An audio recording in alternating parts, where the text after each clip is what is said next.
di ko sant di ko gërëm moom madame Kandé Koumba Diop mbokk yi ñu ngi leen di jaajëfal bu baax ci tànn bi ngeen di tànn Walf TV rawatina jataay bi ñu tuddee l'édition du soir ni ma ko waxee sànq noonu lañ koy defee sax bés bu nekk Assane Gueye lay àndal ci waxtaan wi Assane maa ngi lay nuyu. fay naa la Moustapha di nuyu mbokk yi seetaan. léegi dinañ ànd ak yow ci seen rubrique vue du net buñ ca paree dinañ ca teg la revue de la presse africaine et de toute la presse en ligne waaye tamit ànd ak suñu gan muy Babacar Mar xam naa ne jafe-jafey Ndakaaru ak taw beeg yooyu moom moo ko tey yegseegul waaye wax na sànq ne mi ngi ci yoon heure bu yegsee rek dinañu dab ci waxtaan incha allah Assane ana lan lañ tànn tey di ko waxtaane ci vue du net. yaa ngi koy tudd léegi Moustapha li ñuy waxtaane si nga xamante ne moom mooy vue du net moom mooy wàllum ndox mi nga xamante ni tey fépp foo xool si Dakar rek dafa lëmbe muy taw bi nga xamante ne moom moo taw tey ba tax na ndox mi bëri na loolu ci mbeddum Dakar yi fële nag ca diwaanu Rufisque daanaka dafa gën a wulee ñaay ndaxte terre bi muy tunnelu terre bi daanaka moo fees dell nit amul fooy jaar ba nit ñi sax mën nga féey ci biir dafa mel ne comme dex la wala géej goo xamante ne muy piscine bu nit ñi di féey bu fekkee mën nañu ànd ak Serigne gis vidéo yi nga xamante ne moom moo jógee foofu ci Rufisque ngir xam naka la mbir bi mel foofu ci mbirum terre bi nan lañ koy dundee ak li nga xamante ne moom mooy inondation yi bu ñu Serigne mën a indilee vidéo bi donc ñu daal di koy commenter ensemble Moustapha nga xamante ni saa su ne dañuy wax rek bu commencé wis rek mbedd Dakar yi daanaka day fees gox goxaan yëpp noonu lay dem muy voilà vidéo bi nga xamante ni moom la ñuy gis kon lii ci Rufisque la du géej lii Rufisque la Rufisque gis nga boo xoolee lan moo ko waral ñu ne tunnel bi nga xam ne fa la terre bi war a jaar tunnelu terre bi nga xamante ne nag moom ñu ngi koy tabax te noppeegul boobu tey Moustapha moom moo indi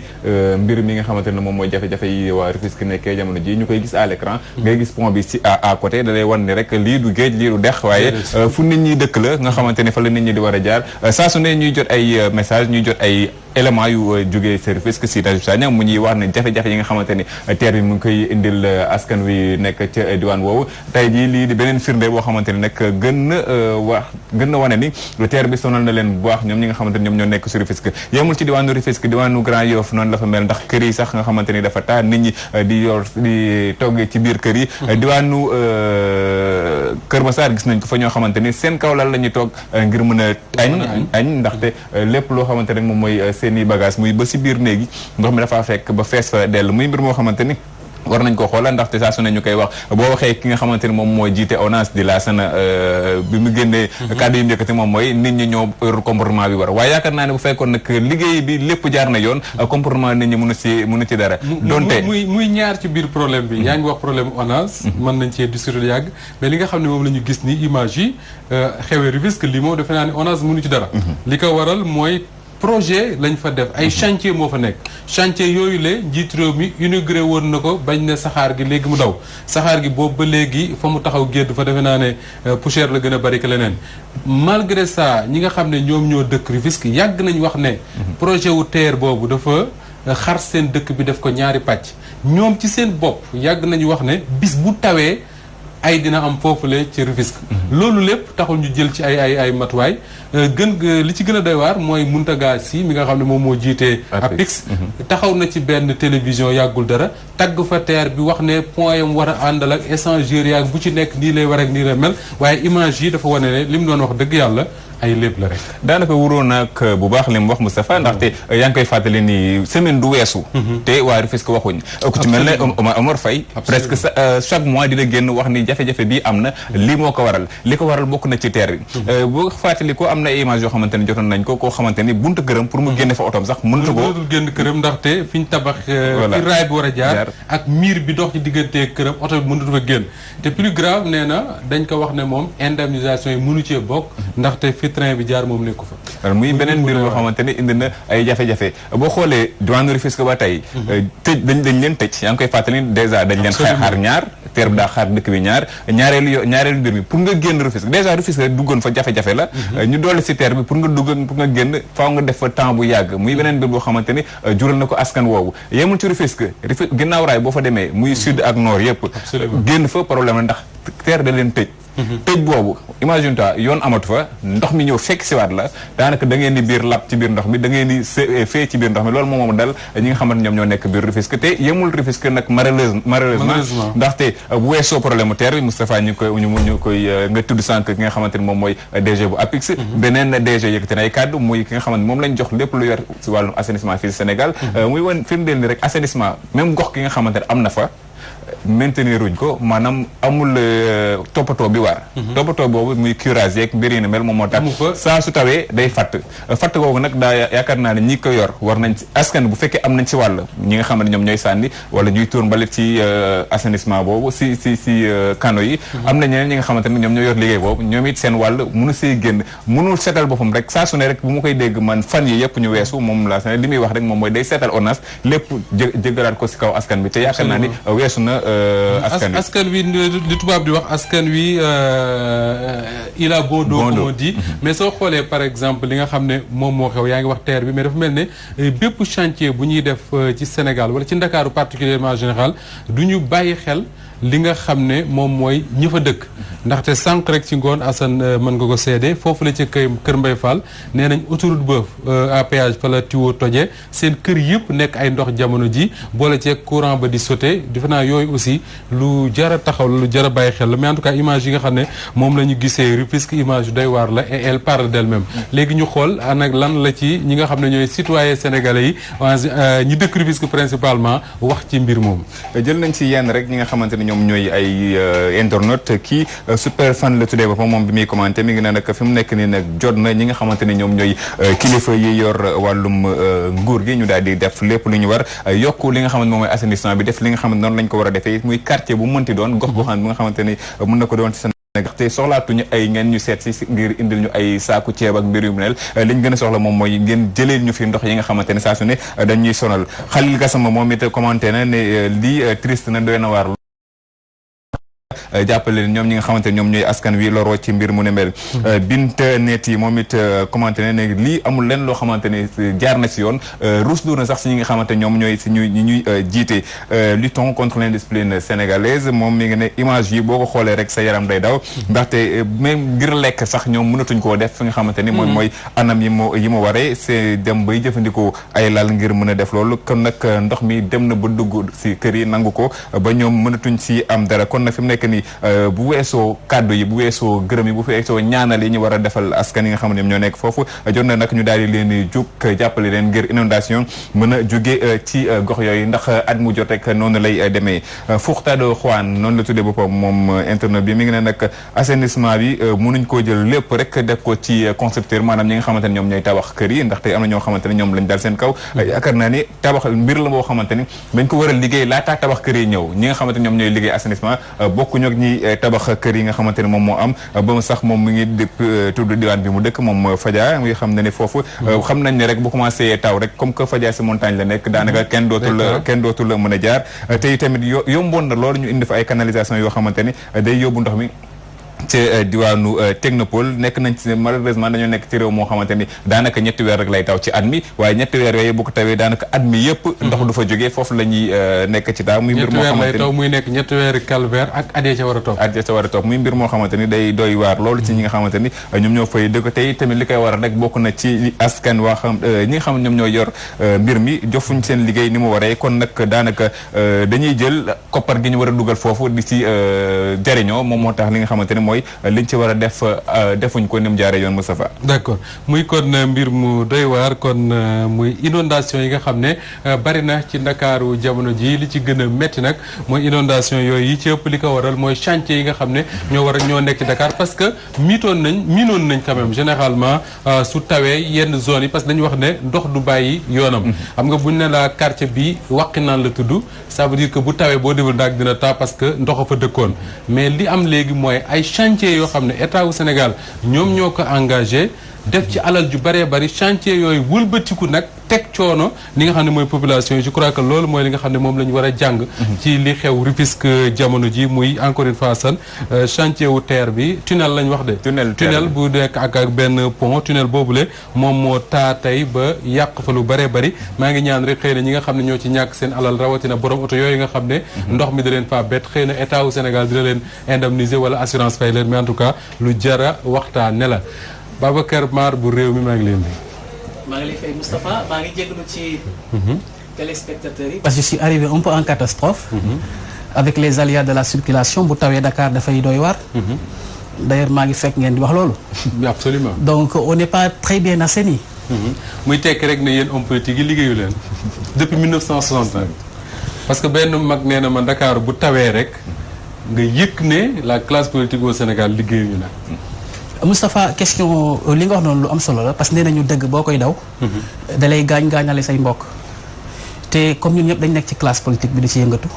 mën nañu englober lépp. loolu bokk na ci bonne foi. mais am njort aussi pour defar. parce que ñun on a proposé ça pour que incha allah bu ñu yàlla dimbalee bañ jot ci réew mi en tout cas ñu assainir la capitale la grande capitale lay wax. parce que Dakar fi mu jaar AOF ba fii am na lu mu mérité bu tawee rek nga mel ni nga jëppi sa bopp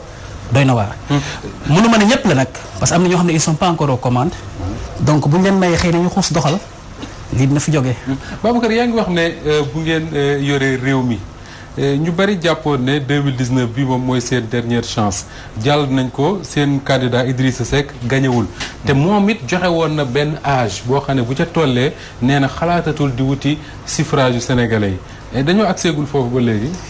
Moustapha xam nga jamono day toll foo xam ne.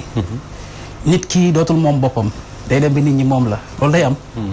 donc moom moomatul boppam parce que li nekk ci moom ci expertise. nekk ci moom ci xam-xam nekk ci moom ci yéene Sénégal je crois que ku mel noonu bu demoon saxabee mënatul dox ñun nangu nañ ñun ndaw ñi dañ koy yëkkati ñëw ne ko mu ngi nii doxalal. foofu lañ toll ak moom. yaa ngi naan moom moomatul boppam moom mooy Idrissa Seck. ku moomatul boppam yaakaar naa waratoo noppi si askan wi nekk ci yenn mbir waaye boo xoolee élection yi ba mu jeexee ba léegi déggatuñ ku la ko waral. très bien foofu bëgg naa na nga bañ ma dag nga déglu mu baax parce que je crois que antenne lañ nekk. te Sénégalais yi dañu soxla xam. danañ la déglu dans la mesure de li ñu jot gi may. absolument donc dama jàpp ne ki nga xam ne li mu def maanaam les 4 axes de la vérité da ko wax balaa coow li di am xam nga am na ñoo xam ne. dañuy bay ba jaan bi romb. ñu topp jaan bi dóor moom dafa taxaw ci kanamu jaan bi. dagg bopp bi lu tax ma wax ko mooy. il a posé 4 axes yoo xam ne bu ñu ko toppoon naga ni Sénégal kenn du coow ci pétrole ba ci jiitu mooy. moom dafa proposé woon conseil suprême de la république. nañu oo boroom xam-xam yi ne fi yëpp ay ancien premier ministre ancien président assemblée nationale les sages nitu diine yi nitu aada yi. ñu boole leen ci ab lël boo xam ne bu ñu waree càmbar affaire askan wi rek ñu dem ci ñoom ñu wax ci boobu benn la deux. seet nañ le 30 septembre 2016 il avait proposé benn comité d'orientation stratégique du pétrole et du gaz kenn déggul ko kenn waxu ci dara boobu mu le 15 février 2018 mu bindaat lettre ab Macky Sall ne ko dama bëgg affaire pétrole bii nii. lépp lu ci accord nga publier ko à la place publique boobu doyul le 20 mars 2018 mu ne Déthié Fall dama bëgg nga dem nga defal nga bind ab bataaxal jébal ko waa parlement bi ñu def benn enquête parlementaire waa ku def loolu lan la deseeti da nga bëgg ñu topp ci jaan bi daw di dóor ñu topp ci jaan bi di dóor ba léegi ban résultat lañu am na ñoo xam ne dañu convoqué sax à la DIC demuñu gis na wax bu jotee nañuy wax dëgg te yàlla tax gis na mënuñu nekk homme politique rek sous le coup de la pression di wax ay waxu picc mënta nekk. ñun ñoo waxu picc. non xam nga tax ma ne waxu picc la. parce que en réalité askan dafa am lu koy doxal xam nga lu koy doxal haute responsabilité de ces hommes politiques wala ñi nga xam ne sax ils sont aux commandes gis nga boo demee ba yàlla may la yenn cër yi ba nga egg fi nga war a egg fo ak kaf maanaam ak waxu ñàkk fayda wala tu la da nga war di wax yoo xam ne boo ko waxee pare ca borom xam-xam yi ak borom xel yi nañ ci jund te foofu noonu ñoom Moustapha laa fay mere. parce que dama jàpp ne les journalistes ont un rôle historique. Moustapha ils ont beau dos. le Moustapha non réew mi vous avez un problème avec la presse. lu ñu wax ngeen ne ñoom Moustapha. mën nga bàyyi les sama doomu ndey nga liggéey seen liggéey. yow xam nga sama doomu ndey nga. sama xarit nga. waay mais yow da nga may wax dëgg xam nga. bu baax man dama la koy wax. mais li ma bëgg a wax mooy maanaam du jow kese dama ne. journaliste sénégalais boo seetloo sax président de la république Abdoulaye bi mu fi nekkee noonu la doon def. Abdou Diouf noonu la doon def Macky Sall noonu la koy def bu ñu bëggee président yi sax bu ñu bëggee wax xabaar bu am solo dañuy dem ba bitim réew wax ko fa. parce que li ñu seetlu mooy dafa am benn yabel bu dugg entre li nga xam ne ñooy diriger ak les journalistes li ko waral mooy. les journalistes sénégalais ils ne vont pas au fond des choses duñu gestu et ça c'est la catastrophe gis nga il y a ce qu'on appelle les journalistes d'investigation. ñun dañuy gestu ba fóor ñu teg loo xam ne taabal ji man mi nga xam ne réew mi laa nekk dootul am lu ma wax keneen ki nga xam ne AFP la nekk dootul am lu mu wax. donc li may ñaan te xam naa Moustapha je le connais. je le connais c'est un frère c'est un ami. bokk na ci nga xam ne jàpp nañ sama carrière politique bu baax. te nit ku baax la mais nag parfois day juum parce que te analyse politique ma dégg tey mu wax tey. daf fa juum parce que li tax mu juum fa mooy man def ma analyse politique tey ah. def nga xaw ma démb la xaw ma barki démb daal waaye def en tout cas boo mayoon ma wax ci tuuti parce que Sénégal dañuy déglu. waaw Moustapha non Babacar xam nga lan laa bëgg mu leer c'est-à-dire que l'analyse de Moustapha rek la intéressé ak ñi koy seetaan les Sénégalais am na leneen lu ñu xaar ci yéen lu dul taxaw fii naan d'accord ak Moustapha ak d'accord ak Moustapha xam nga loolu ñii seetaan ñoo la gën a xam ne nga d'accord ak Moustapha ak nga ñàkk a d'accord ak Moustapha ça n'a aucun intérêt parce que nga d'accord ak man du tee bu subaa ma wax ko nga ñàkk d'accord bu subaa naa ko waxaat amul benn intérêt alors est-ce que yéen waa réew mi également seen parti boobu est-ce que mënu leen a jàpp ne Idrissa Seck c'est un homme politique comme tous les autres critiquable comme tous les autres je dirais même attaquable comme tous les autres lan moo tax ngeen yaakaar ne il suffit que Assane Gueye wax un seul mot qui ne va pas dans ce que Idriss Seck veut pour que yéen ñëpp ngeen jóg ne pourquoi wax ko fan ngeen ko teg te les gens attaquent Macky Sall attaquent Ousmane Sonko Ablaye Wade leen mag yéen ñëpp bis bu nekk presse bi xëy ci moom. excellent question bu nga posé question bu ma neex la xam nga boo seetloo dañ ne gis nga lu wax di waxu xam nga ñun kenn du xëy rek attaqué nit wala nga wax ci nit dara loo xam ne tegoo ko fen loolu amul fen te Idrissa Seck defe naa ne bu dee attaque kese defe naa ne buñ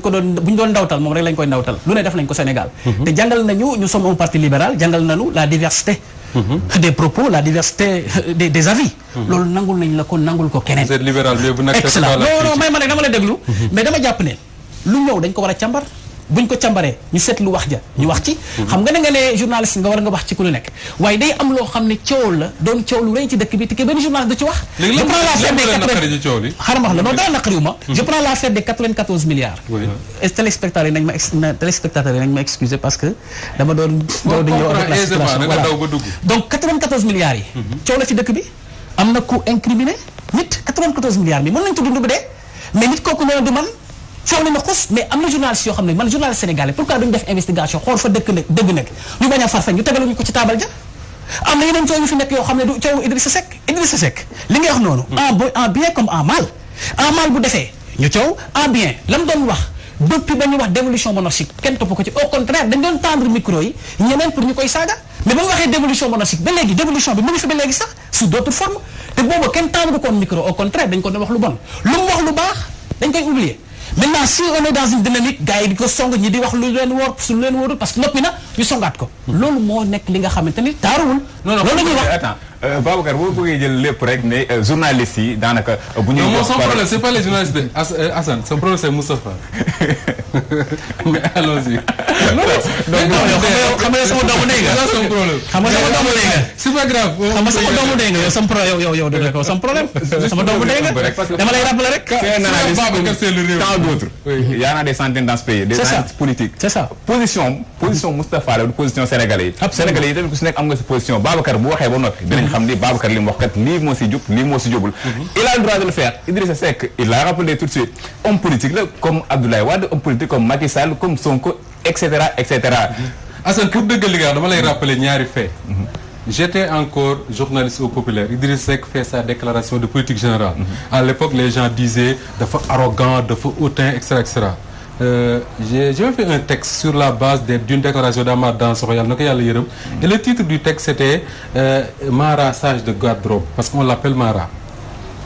et je démontrais un peu lan moo tax il n'est pas arrogant contrairement à ce que les gens pensent ils l'ont partagé partout récemment avant la présidentielle j'ai fait une chronique pour expliquer que Idriss Seck va faire un bon score à la présidentielle de 2019 ils l'ont partagé partout y compris par moom mi barki démb j'ai fait une chronique où je dis que Idrissa Seck na génn ci noppi gi mu noppi mais mon Dieu c'est pas la fin du monde il faut arrêter ça. xam nga foofu noonu li mu wax Moustapha li mu wax foofu mooy. de façon très simple et de façon très calme li ma koy tontu rek mooy dama koy fàttali ma ne ko. analyse ba nga defoon mu la ci dëgg te histoire jox na la dëgg il va faire un bon score. il l'a fait c'est exact mais analyse bi nga def dama ci su xuus sax pour Sénégal yi xam li tax maa ko ñu xaw a am lu ñu xaw a lëloo tuuti. xam nga dañuy wax statut de l'opposition. ñun on n'est pas demandeur de rien du tout laaj ñu dara xam nga réew mi c'est un parti boo xam ne nii li mu bëgg mooy jiite Sénégalais yi ci yar ak ci tegin servir leen. loolu mooy suñu ambition ay chef de l'opposition yooyu sax du suñu ambition. waaye yàlla dafa dogal ma terminer yàlla dafa dogal chef de l'opposition am ay charte xam nga tey ñiy waxtaan tey dialogue bi tey mais lu baax la parce que buñu dialogué Sénat charte yooyu ngay wax le chef de l'opposition parce qu'on a plus de temps dafa am ay charte yan charte la ñu war a respecter très bien pour définir le chef de l'opposition xam nga tey man bëgg moon wax si loolu parce que ñun dàpp naa ne tey waa Tëngéej lañ nekk tey ci seen tunnel ba moo ëpp solo étudiants yi nekk université mënuñ am orientation ba tey gis nga li ci am ci coow li ñoo ëpp solo tey mbënd mi nekk partout Dakar ñi di xuus xombol foo dem kër yaa ngi nag looloo ëpp solo ndax école bu tijjee sax nit ñi duñ mën a jàng looloo ëpp solo maanaam la commande sociale bu ñiiteel waaye comme débat la nit ñi ci wax dinañ ci wax mais li ma ci wax mooy lii xam nga chef de l'opposition du ñun ñoo ko inventé parce que bañ koy wootee muy référendum ba ñun dañ ko contrôle noonu lañ voté waaye ci 15 points yi c'était le 7e point maintenant bi ñu ñëwee nekk le 7e point maintenant jamono di dox ba yàlla def ñëpp nekk autour du table autour de la table pardon autour de cette table là waa Sonko ñu nga fa waa Khalifa ñu nga fa waa Rewmi ñu nga fa ñëpp a nga fa sauf le PDS donc ñëpp a ngi waxtaan di diisoo maintenant ci waxtaan boobu noonu commission bi nga xam ne fa la ñëpp daje mooy commission bi nga xam ne moo la général ñaa jiite mu nekk la 5e commission ñu càmbar fa 12 points 10e point gi eggaguñu fa sax ñu ngi ci 4e point bi ñaa ngi coow parce que pourquoi pour ñu jow parce que c'est Idriss Seck qui est le mieux placé pour ça parce que boo seetloo tey le statut de l'opposition kon yéen kon bu ñu Macky Sall dagg yéen la non j'ai pas dit ça mieux placé bi mooy lan mën noon tudd Demba Ndiaye comme mën noon tudd Demba Ndour yàlla dafa def avec l'histoire ma terminer elle fa def je répète le mieux placé mënoon a tudd Demba Ndour mënoon a tudd Aïssa Ndiaye mënoon a tudd Moustapha mais yàlla dafa def le second même rek le second ci élection yi ñu génn c'est Idriss Seck maintenant bu ñu jëlee régime parlementaire bi gars yi di wax boo jëlee ab régime parlementaire kon xanaa tey gouvernement Macky Sall dañ koy dissoudre parce que le gouvernement dans un régime parlementaire c'est la majorité parlementaire qui choisit dañ koy dissoudre xanaa donc nous sommes fortement dans un régime présidentiel ba nga xam donc élection yi nga xam ne ñooy les élections suprêmes mooy les élections présidentielles kan mooy premier du Macky Sall kan mooy deuxième Idriss Seck mais loolu suñu yoon newu ci xam nga suñu yoon ci lañ la nekk je répète encore même wax la loolu suñu yoon newu ci loolu histoire moo ko def on laisse à l'histoire du ñu déggee pas corriger mais li ma bëgg ma wax on n'a pas beaucoup de temps mais li ma bëgg wax mooy daal Sénégal yi dañ xam ne ñun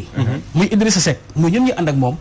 on veut servir le Sénégal dans la politesse dans la courtoisie servir le Sénégal sans état d'âme avec abnégation avec beaucoup de sérieux et d'expertise point barre. Alors Babacar waxtu bi moo ñu dab te yàlla revue bu ñu war a déglu doog a dem seet le journal de 20h di fàttali rek on a tenu à faire ça parce que dañu bëgg a xamal ñun ne quand on dit que Walfadjri c'est la voix des sans voix yu mel nii moo tax on a vu attaques yi ñuy attaqué yëpp mais c'est le meilleur moment pour ñun pour inviter leen pour wan la ne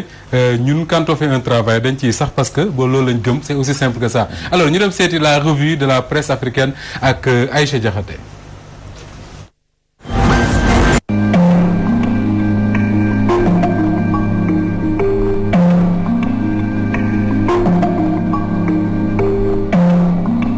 Presse Afrique la ñuy dooree tuuti kay Afrique ak lu mu xëy fësal ci ab xibaar taskatu xibaar bi di Adama Gaye ma nga xam ne dañu ko nëbb jant gi ca diwaanu Rëbës boobaak léegi toll ci ay ayu bés mu daal di door ab grève bu xiifal ngir méttitlu téye gënu ko téye ni ki altine gi nag la ay ñoñam daal di fësal ni moom Adama Gaye daal dinaa door grève bu xiifal ñu jàppoon ko nag di ayu bés ki weesu ni dafa yëkkati woon ay kàddu yu ñaaw teg ko ci ndot yi njiitu réew Macky Sall waaye itamit yëkkati fitna ci nguur gi ak lu ci mën a am ba am ko ci ni ay avocat métti du nañu ko ni ki tey ci Presse Afrique leeral.net moom génnaat feneen ci kàddu yu Oumar Sarr mi nga xam ne mu ngay wéy di génne ay mbóot ci ndord yi Karim Wade gannaaw bu mu àddoo woon ne dañu ko doon menacé ngir mu tekki nombal tànkam ci mu bañ wuyu ji ca dialogue national ba moom ancien secrétaire général bu formation bu libéral bi nekk itamit njiital alliance suqali soppi daal dinaa yëkkati ay yeneeni kàddu teg ko ci ndord yi Karim Wade ca Richard Toll mu dajaloon fa ak militant mi nekk ci dimanche gi ci la àddoo ne Karim Wade mësta am carte membre bu PDS waaye itamit di xam na ni Karim Wade musuñu ko jàppee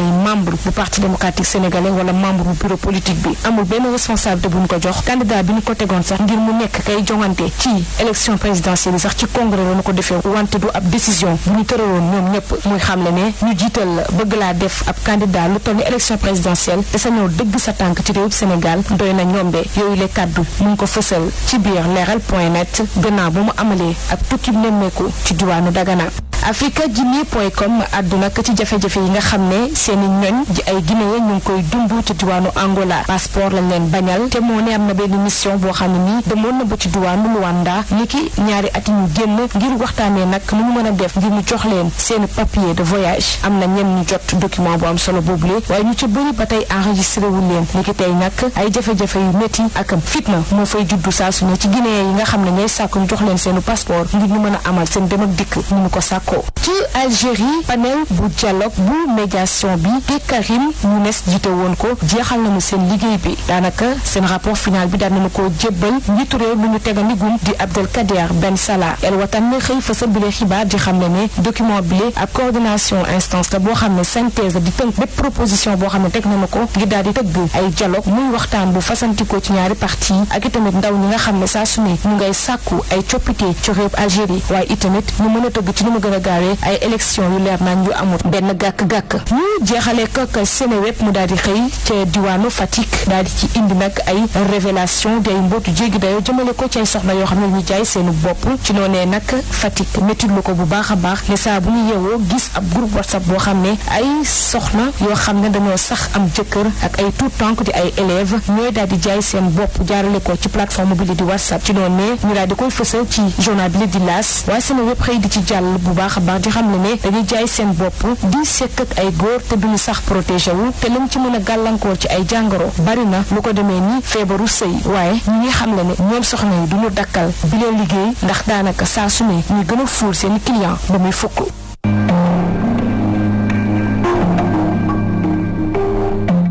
cant ngërëm ñeel na ko moom Aïcha Diakhaté mbokk yéen tamit jërë ngeen jëf léegi-léegi journalu 20h ak Ramatoulaye Badiane